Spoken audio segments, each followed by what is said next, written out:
ચાલો હર હર મહાદેવ. જો અત્યારે અમે ભાવનગર ટ્રેનમાં બેસી ગયા છીએ અને હરિદ્વાર જઈએ છીએ.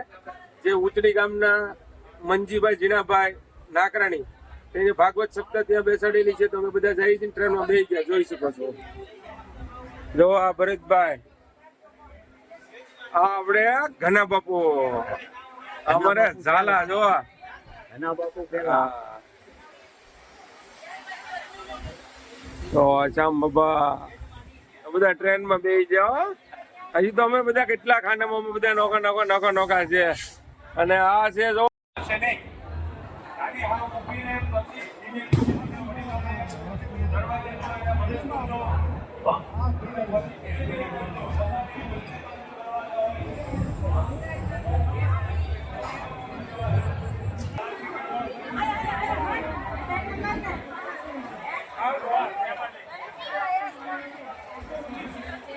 ખબર પડી ગયો.